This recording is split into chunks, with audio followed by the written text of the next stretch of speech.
Welcome to our English lesson. Today, we will practice our listening and speaking skills.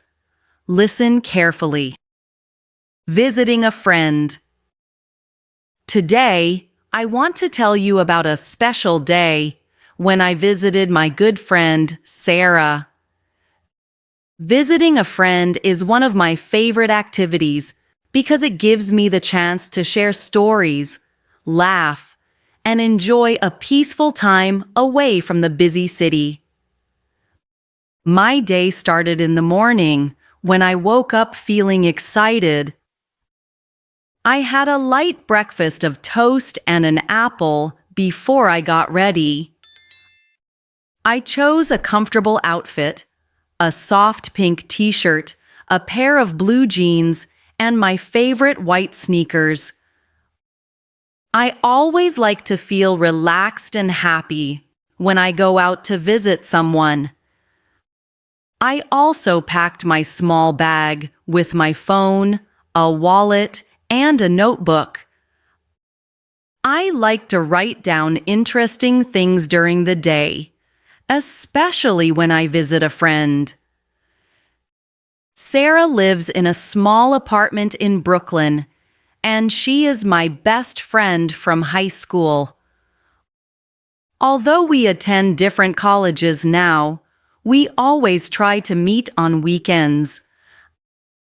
I decided to visit her because I had not seen her for a long time, and I missed our conversations. I left my apartment in Manhattan and took the subway. The ride was quiet and comfortable, and I listened to some soft music on my headphones.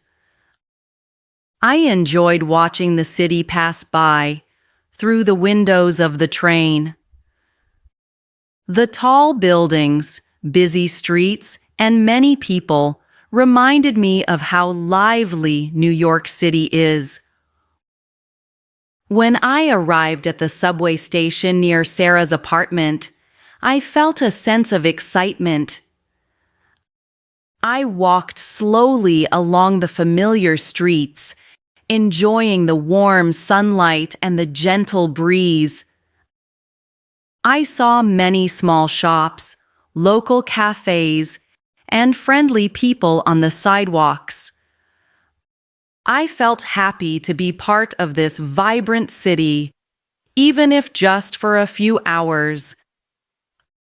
I reached Sarah's building and pressed the buzzer.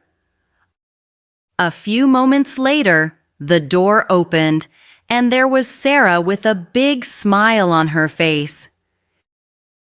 "Emily, it is so good to see you," she said warmly. We hugged each other, and I felt a strong sense of friendship. Sarah invited me into her cozy apartment, which was decorated with bright colors and many plants. The apartment was small, but it felt warm and welcoming. I admired the handmade decorations and the photos of her family and friends on the walls. After we had a quick chat in her living room, Sarah offered to make us some tea. She went to the kitchen and began preparing the tea with some fresh mint leaves. I sat on a soft sofa near the window, where I could see the busy street below. As I waited, I looked around and saw her books, a small art collection, and a few interesting souvenirs from her travels. It was clear that Sarah was a creative person who loved to explore new ideas. Once the tea was ready, Sarah and I sat down at a small table in her kitchen. We talked about many things. I told her about my studies at college and the new classes I was taking. Sarah listened carefully and shared her own experiences about her art projects and her part-time job at a local gallery. Our conversation was simple and friendly. We spoke slowly and clearly so that we could understand each other well. I was happy to practice my English by talking about our daily lives and our plans for the future. After finishing our tea, we decided to go for a walk around Sarah's neighborhood. The streets in Brooklyn are different from those in Manhattan. They are quieter and have many small parks and community gardens.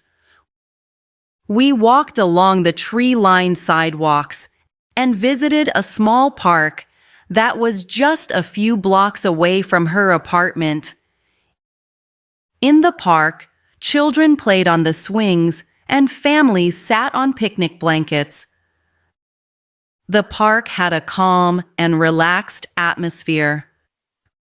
We sat on a bench and talked about our dreams and our plans. I told Sarah that I would like to travel and see more of the world, and she said that she wanted to learn more about painting and design. During our walk, we stopped by a small street vendor who was selling fresh fruit and vegetables. I bought a juicy orange, and Sarah purchased a small bag of apples. We shared the fruit and enjoyed the healthy snacks as we continued our conversation. The simple act of buying fruit made our day feel even more special. It reminded me that everyday moments can be full of beauty and friendship. After our walk, we returned to Sarah's apartment. We spent a little more time chatting and looking at old photos on her computer. We laughed about funny memories from school and shared our favorite moments from our families and friends.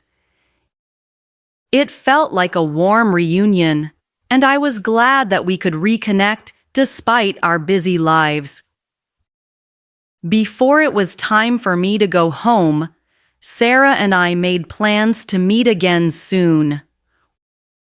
We decided that our next visit would be during the weekend, and we planned to go to a local art fair in the city.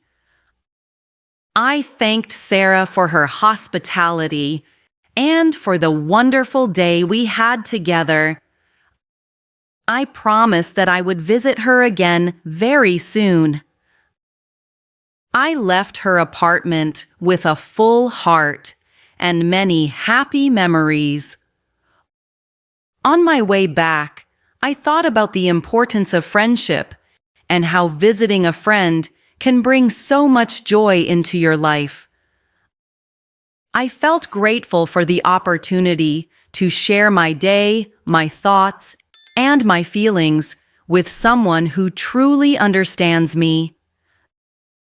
The visit reminded me that even in a large and busy city like New York, there are many moments of calm and kindness that make life beautiful. When I returned to my own apartment, I wrote some notes in my journal about the day.